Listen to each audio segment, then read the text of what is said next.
bonjour à tous et à tous. Je vois qu'il y a encore quelques vaillants qui ne sont pas encore allés affronter la neige, qui commence à tomber à gros flocons.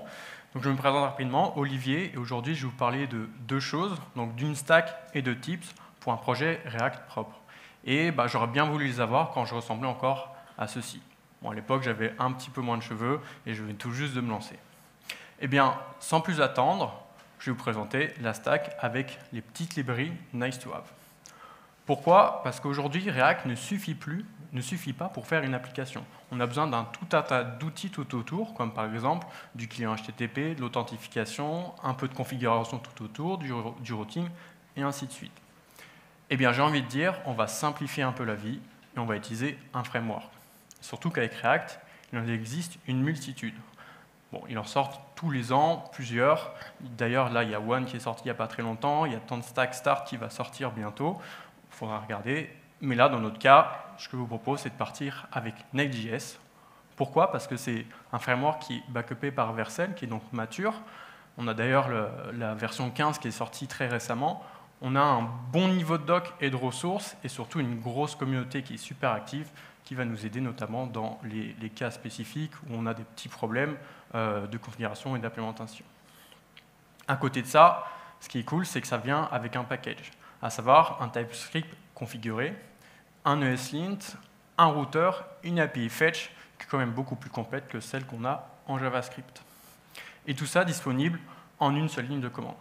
Donc là, je mets cette ligne de commande, je peux directement me lancer dans mon application.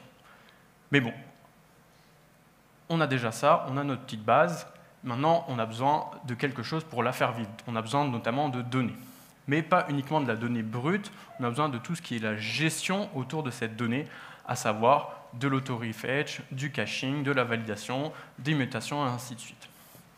Bon, l'API Fetch de Next est quand même déjà plutôt complète à ce niveau-là. Il manque encore quelques petits trucs à implémenter.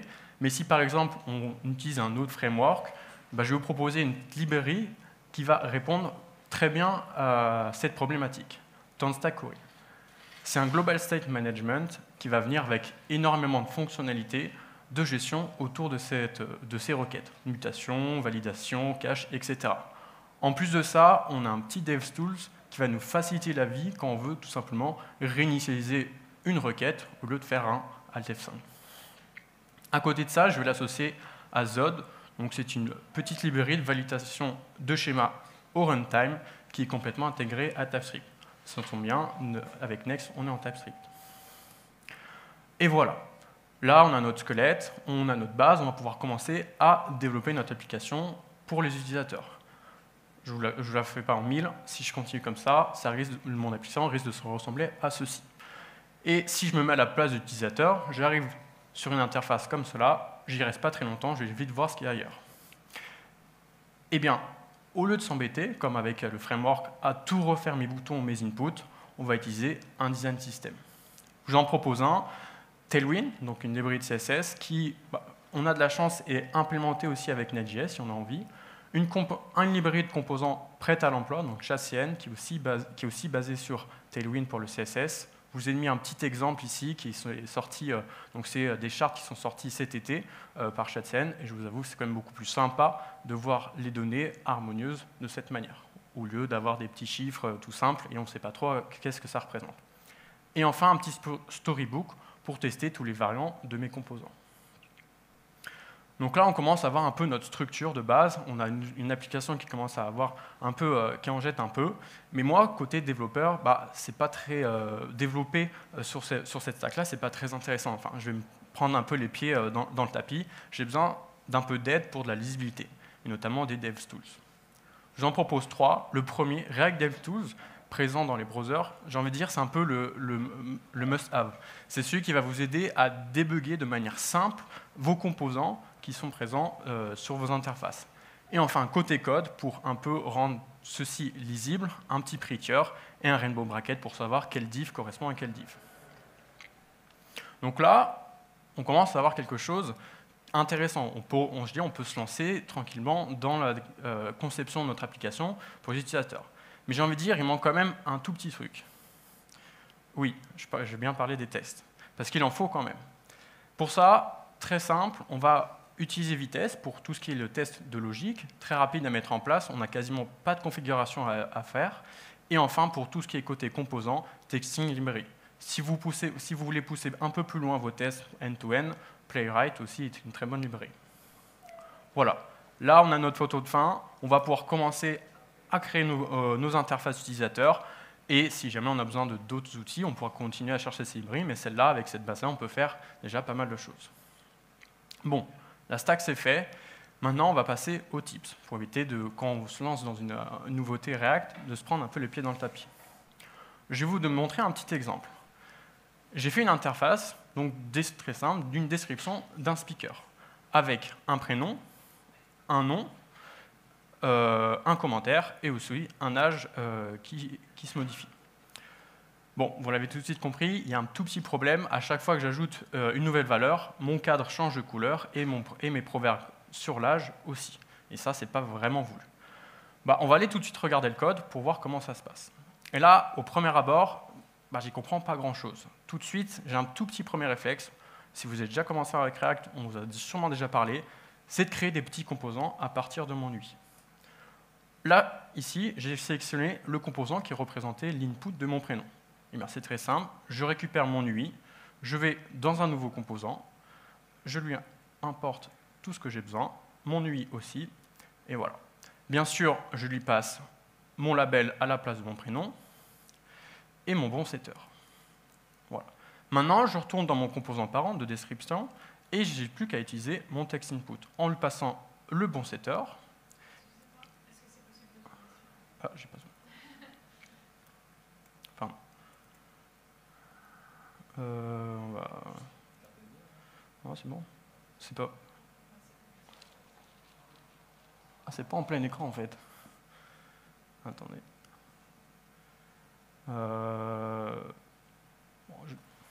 Ça va à peu près ou pas, non? Donc du coup, et le label, j'ai continué le prénom. Hop. Et voilà, je viens de créer, d'utiliser mon premier petit composant. Et là, tout de suite, je remarque en dessous, c'est à peu près la même implémentation. C'est juste, qu'est-ce qui change? C'est le nom que je passe en props avec le label et le setter que je passe aussi en props. Et au lieu de m'embêter, je vais utiliser le même composant. Donc là, il suffit juste de mettre last name et mon nom. Et c'est tout. Je viens de créer mes premiers petits composants, et en plus de ça, j'ai pu le réutiliser. J'ai fait la même chose pour le reste de mon composant. Et voilà. Donc là, tout de suite, c'est beaucoup plus clair. Mon interface n'a pas changé, je n'ai pas changé grand-chose. Donc qu'est-ce qui vient de se passer? On vient vraiment de réduire le code qu'il y avait dans mon composant de description, et il est devenu tout de suite beaucoup plus compréhensible. Donc vraiment, on vous l'a sûrement déjà dit, je vous le redis encore une fois, il faut faire des petits composants. C'est vraiment le jour et la nuit entre ces deux morceaux de code. Et donc ça, c'est ce qu'on veut. On a une partie beaucoup plus compréhensible parce que les champs sont explicites par leur nom, et en plus, on peut les réutiliser. Donc voilà, le premier petit tips.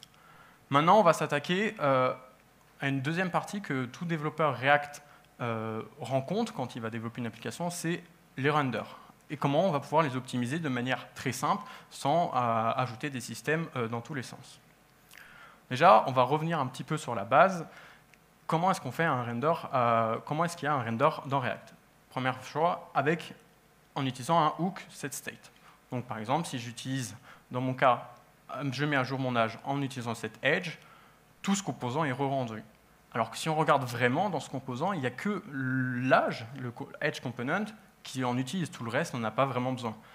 Eh bien, ça c'est complètement inefficace, on alourdit vraiment trop notre render en comparé à le morceau du UI qui a besoin de changer.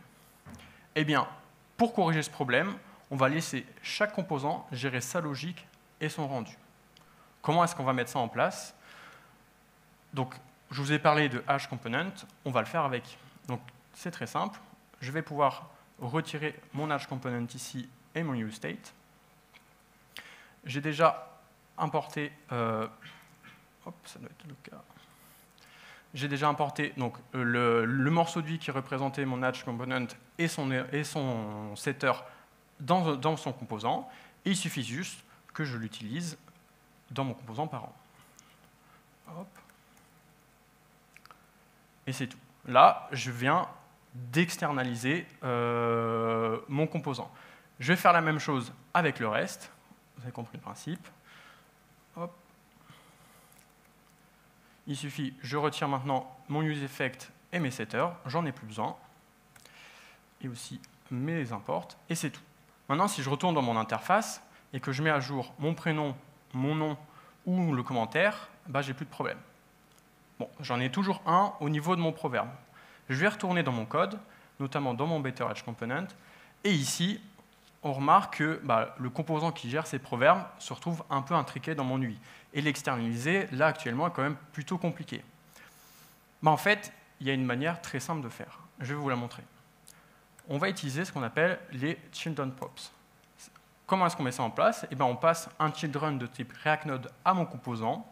À l'endroit où j'utilisais mon composant de proverbe, je vais juste mettre mon children props. C'est tout. On retire l'import. Je retourne maintenant dans mon composant parent et je lui passe le child, mon cheesy, c'est une component. Et c'est tout. Maintenant, je retourne dans mon interface. Si je change mon âge, mon proverbe n'est plus mis à jour. Il n'est plus conscient de la mise à jour de mon âge. Et ça, c'est ce qu'on veut. Donc, on vient de passer de quoi? D'un composant de description qui gérait tous les états, associé à des tout petits composants d'UI qui ne géraient que le rendu, et ça, c'est vraiment pas ce qu'on veut, à quelque chose de encore plus clair de ce qu'il y avait avant. Chaque composant gère sa logique, donc c'est-à-dire si on met à jour, par exemple, ici, si on met à jour, par exemple, ici, l'âge, on a seulement la partie qui est sur votre droite qui va être mise à jour. Donc tout ce qui est sur la full name et cheesy component n'est pas mis à jour à chaque fois qu'on rajoute ou enlève un nouvel âge. Et si on a des morceaux d'UI un peu intriqués, il suffit juste d'utiliser les children props pour passer un composant pour éviter qu'il soit re-rendu à chaque fois qu'on a un état qui est modifié à l'intérieur de celui-ci. OK. Première partie, pour optimiser un rendu, on gère les états le plus localement possible, en créant notamment des petits composants, et on utilise les children props quand on a des morceaux d'UI qui sont un peu intriqués entre nos composants. OK. On va retourner un petit peu de React et on va notamment parler de useEffect. C'est un peu le deuxième hook dans les plus utilisés. Et comme moi j'étais au tout début, j'en utilisais un peu partout parce que ça me simplifiait la vie. Donc, je l'ai déjà dit, quand on appelle un hook de state, je déclenche un nouveau rendu. À côté de ça, React va vérifier s'il n'y a pas des hooks d'effets qui doivent être appelés, qui sont définis par les useEffect. Et s'il y en a, il va relancer la fonction qu'on a définie à l'intérieur et potentiellement déclencher des effets de bord. On va prendre un exemple. Je vous ai pris le morceau qui gérait le prénom, le nom et le nom complet, c'est juste la concaténation des deux. Et je vous ai mis les états qui géraient cet ensemble d'UI. On a 3 useState et un useEffect pour la mise à jour de mon nom complet. Comment est-ce que ça marche? Premièrement, j'appelle le setFirstName. Je mets à jour mon firstName et donc, du coup, je déclenche un nouveau render de mon composant.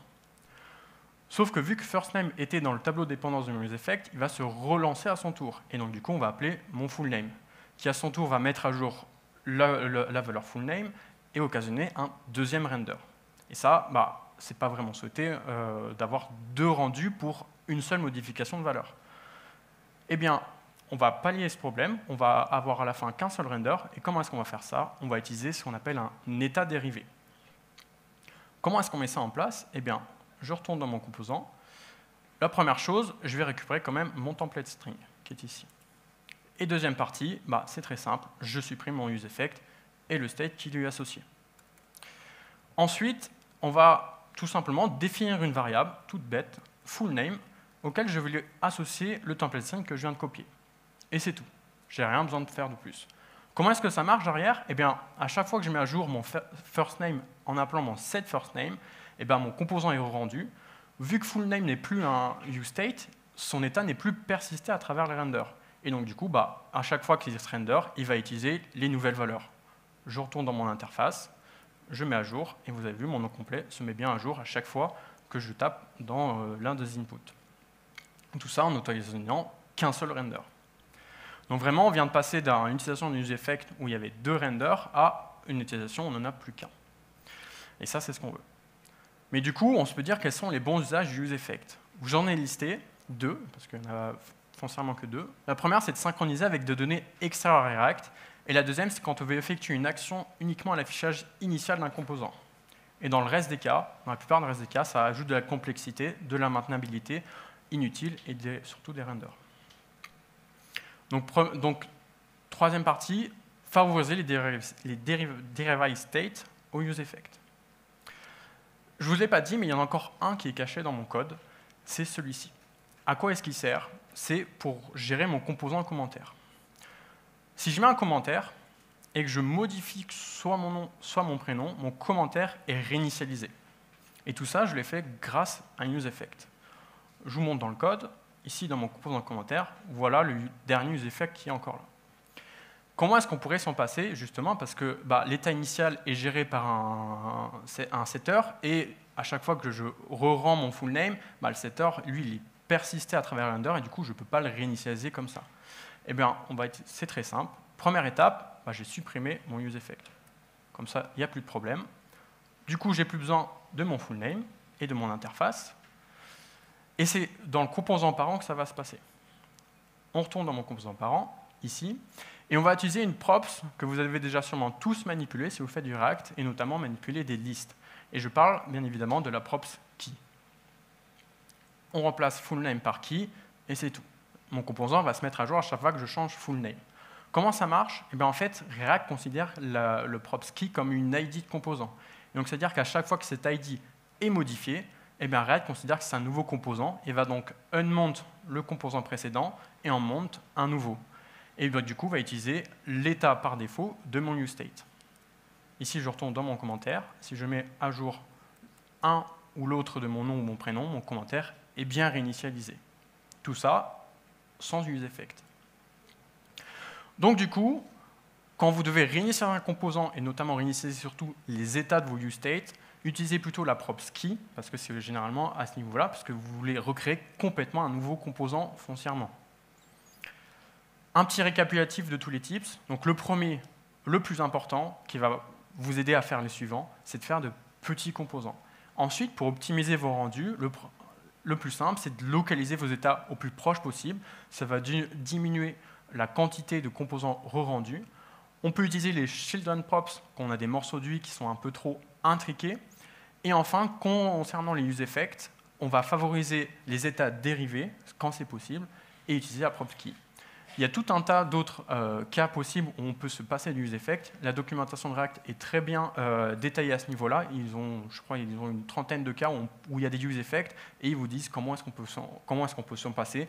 Voilà les deux plus communs, je trouve, à mon sens, notamment aussi avec les event handlers où on met dans nos event handlers nos modifications et on n'a pas besoin d'utiliser du useEffect à ce niveau-là. Voilà, j'en ai fini. Je vous remercie beaucoup. Je vous ai mis les réseaux et aussi le code disponible. Et si vous avez des feedbacks à propos, je suis très preneur. Merci beaucoup.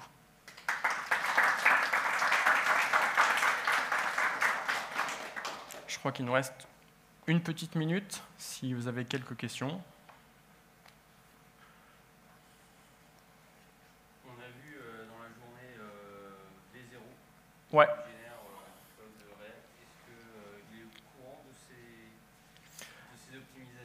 Alors, du code que j'ai vu sur V0, faudrait que je regarde de manière plus précise, mais de ce que j'ai vu sur les IA, elles génèrent un code du coup, qui va marcher plutôt correctement. En termes d'optimisation useEffect, je pense qu'il y a encore un petit peu de chemin, parce qu'il y a beaucoup de subtilités qui sont...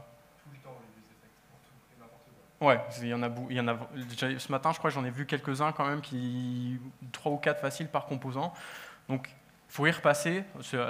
Les IA à ce niveau-là sont très bien parce que ça va accélérer le développement, mais il faut toujours quand même repasser derrière si on veut optimiser de manière simple et basique, comme je vous ai montré ici, à ce niveau-là. Justement, alors je sais que c'est V8 qui passe aussi derrière React avec Next, il me semble, mais est-ce qu'il y a des questions à se poser quand on code avec Next en termes d'optimisation et de rapidité d'exécution pour limiter le load server? Des questions à ce niveau-là.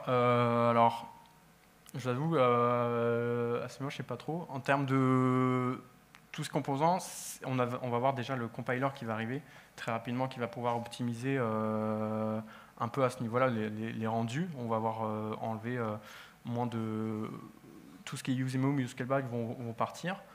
Mais après, je n'ai peut-être pas la réponse. Hein. Tout ce qui est UseMemo et callback vont devenir complètement inutiles avec l'avenue de compiler, parce que lui va le faire de base.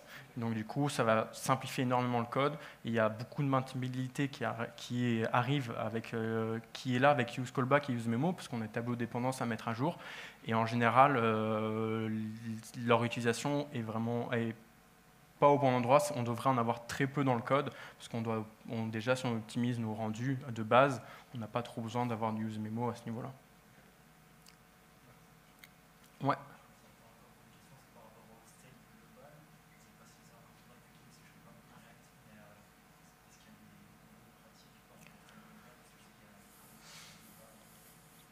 Les states globales, il y a plein de librairies qui sortent à ce niveau-là pour les states globaux, notamment dans les plus populaires, Zustand, Jotai, et ça arrive un peu sur la même optique que les signals. Je regrette un peu qu'il n'y ait pas les signals vraiment natifs dans React, parce que ça permettrait d'avoir tout ce qui est des états globaux dans tous nos composants.